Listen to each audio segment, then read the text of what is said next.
সঞ্চিতা অগ্নির কথাকে আশীর্বাদ করে বলে, আমার মনের স্বাদটা পূরণ হলো। এবার তুমি ভালো করে আমার এই সংসারটা করো। এখন থেকে এই সংসারটা তোমার। কর্তা দাদু আর কর্তা দিদাও কথাকে আশীর্বাদ করে। এইদিকে ছোটকা অগ্নিকে বলে, কি রে অগ্নি, এবার তো মনে হচ্ছে ছোট অগ্নি হবে নাকি? এরপর অগ্নি ছোটকাকে বলে, সবসময় খালি বাজে কথা, তাই না তোর? এইদিকে দেখা যায় জুনি যখন বরণের থালাটা নিয়ে আসছিল, তখন সেই বরণের ঢালাটা পড়ে যেতে চাইলে ওকে দেশে সেই প্রদীপটা ধরে নেয়। জুনি বলে, এই প্রদীপটাকে জ্বালিয়ে রাখাটা খুবই দরকার, কারণ এই প্রদীপটাই হচ্ছে কথা আর অগ্নিদার ভালোবাসার প্রতীক। এতে ওদের সম্পর্ক আর ভালোবাসা দুটাই অক্ষয় হয়। চলে গেলে অঙ্কিত বলে, আমাদেরটাও অক্ষয় হবে নাকি?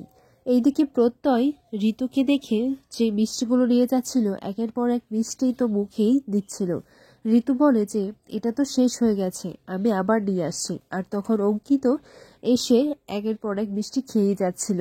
এরপর কর্তাদিদা বলে যে আজকে অগ্নি দাদুভাই আর কথা ভাইয়ের কিন্তু কাল রাত্রি দুজন দুজনের মুখ দেখবে না, আর অগ্নির ঘরে সঞ্চিতার কথা শুয়ে পড়বে।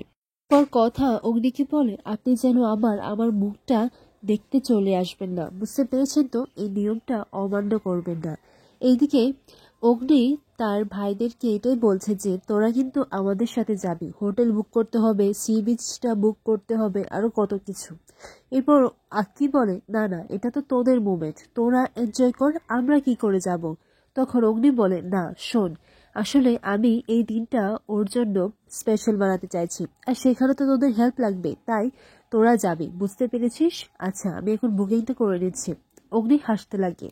আক্কি বলে যে কেন হাসছিস? তখন অগ্নি বলে, আমিও কতটা স্টুপিড, আমি আমার ফিলিংসগুলো বুঝতেই পারিনি এতদিন।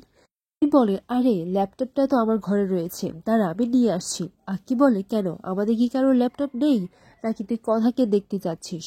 আক্কির ল্যাপটপ দিয়ে যখন কাজ করছিল, তখন প্রত্যয় আর আক্কি তারা দুজনে নাক ডাকতে শুরু করে, যার কারণে অগ্নি বলে, উফ, এভাবে আমি কি করে ঘুমাবো? না, চাই ইয়ারফোনগুলো নিয়ে আসে, কিন্তু এগুলো তো আমার ঘরে রয়েছে। তাই অগ্নি চাদর মুড়ি দিয়ে সেই ঘরে চলে যায়, আর সেই ঘরে হুচট খেয়ে সে লাফাতে লাগে, আর সে চিৎকার করতে লাগে, যে চিৎকারটা কথা শুনে নেয়। আর কথা দেখতে পায় যে হঠাৎ করে কে এখানে লাফাচ্ছে। এরপর হঠাৎ মনে করে বুঝেছি, যেই বিয়ে বাড়ি দেখেছে মনে করেছে যে অনেক গয়নাগাটি থাকবে, সেই চুরি করতে এসেছে, করাচ্ছে চুরি, আবার লাফাচ্ছে এখানে।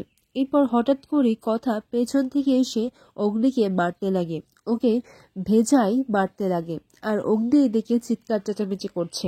চিৎকার চেঁচামেচি শুনে সঞ্চিতাও ঘুম থেকে উঠে পড়ে।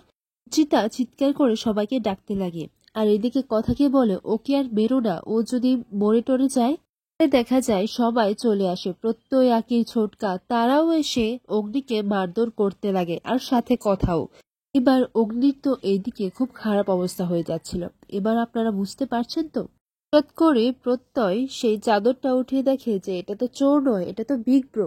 আর প্রত্যয় যে এই কথাটা বলবে তারা কেউ সুযোগই দিচ্ছিল না। এরপর আক্কি এসে যখন আবার চেক করে যে বলে যে ও চোর নয়, ও চোর নয়, তখন ছোটকা বলে, আরে তোরা কি বলছিস? তারপরে আক্কি চাদরটা সরিয়ে দেয়, আর দেখা যায় এটা তো চোর নয়, এটা তো অগ্নি। আর তারপর কথা তাড়াতাড়ি করে মুখটা ঢেকে দেয়, বলে যে জানতাম, ইচ্ছে করে উনি এইসব করেন। আর এদিকে অগ্নির একদিকে ঘা বেঁকে যায়, আর বলে যে আমি শেষ, এদিকে তো পুরো বেঁকে গেছে, এইটুকু একটা শরীরে এতটুকু জোর পাস কোথা থেকে? কথা বলে, আপনি বাজে কথা বলবেন না, আর আপনি ইচ্ছে করে নিয়মটা ভাঙতে এসেছেন, তাই না?